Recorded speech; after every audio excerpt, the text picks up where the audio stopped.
Alright guys, good morning and welcome to this college algebra class. This is the first section we are going to study during the semester, and you are supposed to have right now in front of you the printed version of the notes, or a piece of paper and a pencil, as well as the book open at the section 1.1. Let's start. So section 1.1 it is about sets of real numbers and the rectangular coordinate system. Right away you have to add the definition of an irrational number, as well the definition of real numbers, and the Pythagorean theorem. The first definition right here are already written. Obviously this definition should known perfectly well also.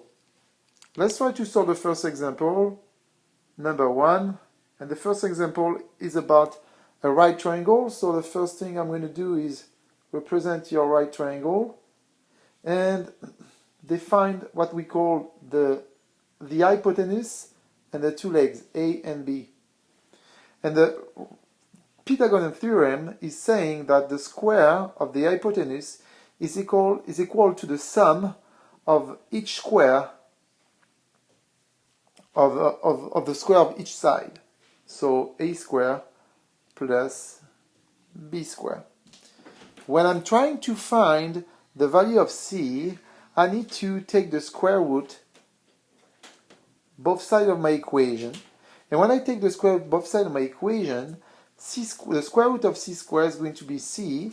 And so on the other side, I'm going to have the square root of a squared plus b squared. Once I'm done doing this, I just need to substitute the value of a and b given by the problem, which is going to be a squared, it's 9 squared, plus b squared, it is a 12 squared. C is going to be equal to 81 plus 144, which is the square root of 225. And the value of the side C is equal to 15. Distance formula. Distance formula, written just right there. You might want to ask, how do we define which point is going to be the point number 2 and which point is going to be the point number 1? Well, that's pretty easy. There is no obligation. You can decide to say, well, x1 equals 3 and y1 equals 7, when x2 equals 4 and y2 equals -2, what I'm going to put in between parentheses. Or you could decide to say, well, you know what, x1 is equal 4, y1 equal -2, in between parentheses, and x2 equals 3, and y2 equals 7.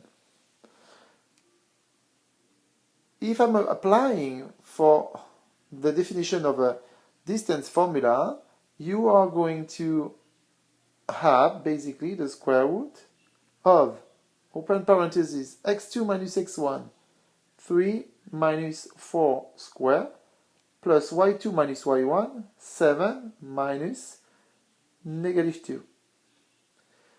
D is going to be equal to -1 square plus 7 plus 2 square. D is going to be equal to 1 square, or should I just put 1, because -1 square it's plus 1, plus 9 square, which is 81. And so the distance is equal to square root of 82. Now if I do the same with the other possibility, let's check if we're having the same value of d.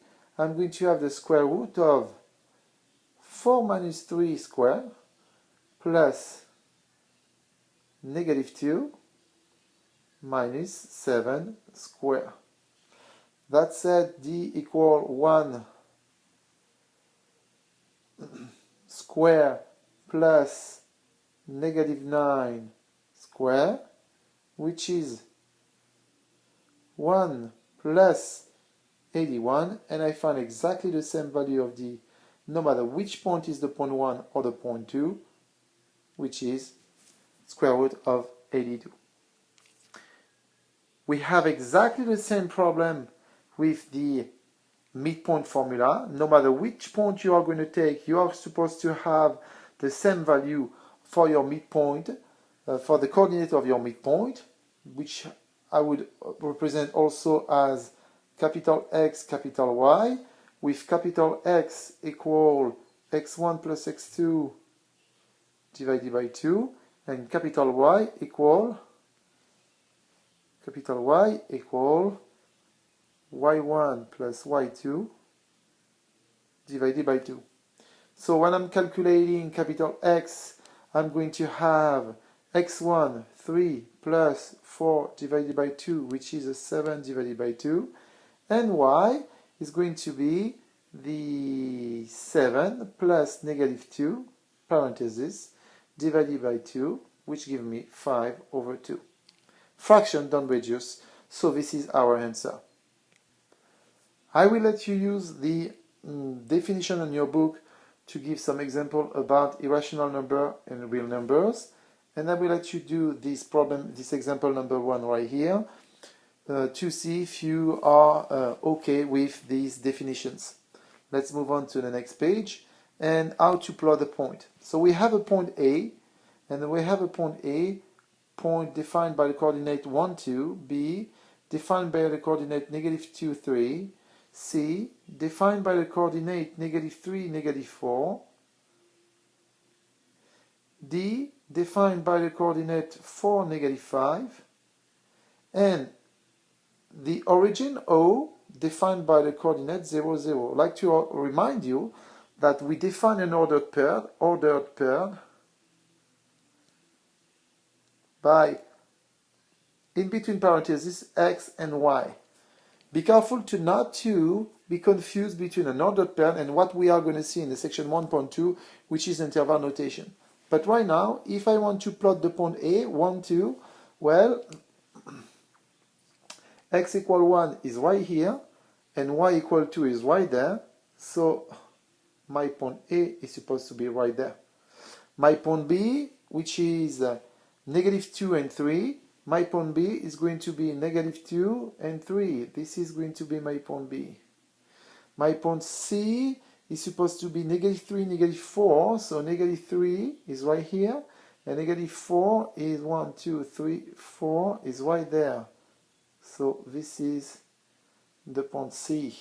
And we can continue doing this, excuse me, for the point D, 4 and negative 5, 1, 2, 3, 4, 4, 4 is right there, and negative 5, 1, 2, 3, 4, 5.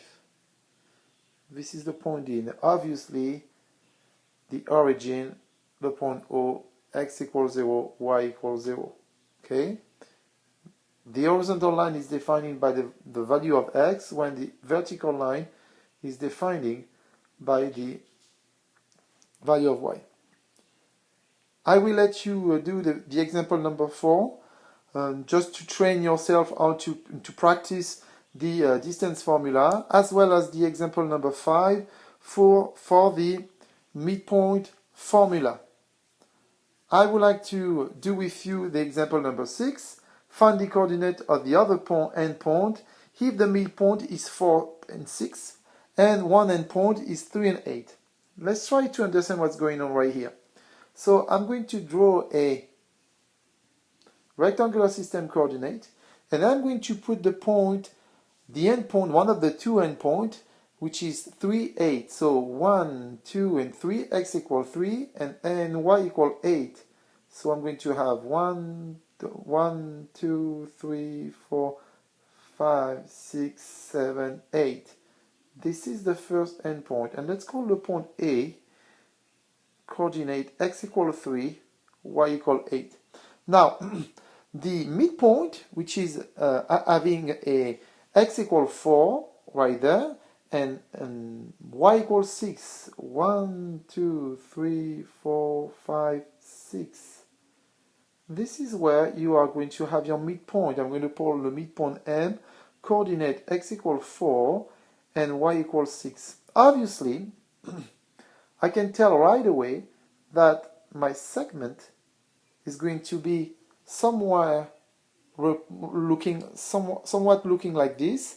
And obviously, I'm expecting to have a midpoint B, which I'm looking for the value of x and y, and I can guarantee, be sure that the x is going to be greater than 4 and the y is going to be less than 6.